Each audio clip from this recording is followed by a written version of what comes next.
This is Kolkata TV's podcast news. আপনারা শুনছেন পডকা। ভারতকে হারানোর আত্মবিশ্বাস পেয়েছেন কিউই অধিনায়ক। আমি শুভাঙ্গী, শুনুন বিস্তারিত। আইসিসি চ্যাম্পিয়ন্স ট্রফির ফাইনালে ভারতের মুখোমুখি নিউজিল্যান্ড। দক্ষিণ আফ্রিকাকে 50 রানে হারিয়ে ফাইনালে উঠেছে তারা। ভারত এই টুর্নামেন্টে অপরাজিত, কিন্তু কিউইরা হেরেছে একটা ম্যাচ, আর সেটা ভারতের কাছেই। ফাইনাল নিয়ে অবশ্য আত্মবিশ্বাসী নিউজিল্যান্ডের অধিনায়ক মিচেল স্যাটনার।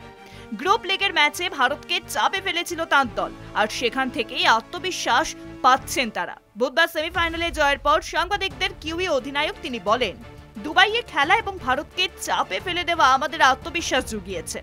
কোন বিষয়টা কাজ করবে, কোনটা কাজ করবে না, সেটা হিসেবে আনা গিয়েছে। শুরুর দিকে বোলাররা ভালো বোলিং করে উইকেট নিয়েছিল। আমার মনে হয় টস জিতলেও ভালোই হবে। গ্রুপ ম্যাচে ভারতের বিরুদ্ধে কোনো এক দুর্বোধ্য কারণে টসে জিতে আগে বোলিং করার সিদ্ধান্ত নিয়েছিলেন স্যানোটনারা। হয়তো একবার দলের রান তাড়া করার দক্ষতা বাজিয়ে দেখতে চেয়েছিলেন।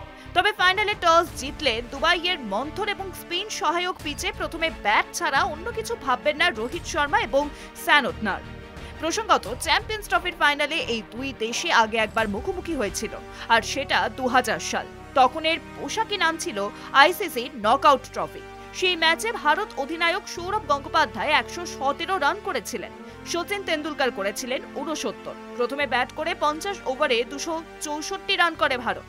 ক্রিস কোয়ার্নাসের অপরাজিত 102 রানের সৌজন্যে 2 বল বাকি থাকতে 4 উইকেটে ম্যাচ জেতে নিউজিল্যান্ড। 25 বছর আগে সেই হারের বদলা নেওয়ার সুযোগ এখন ভারতের সামনে। শুনুন পডকা, রাত দিন 7 দিন।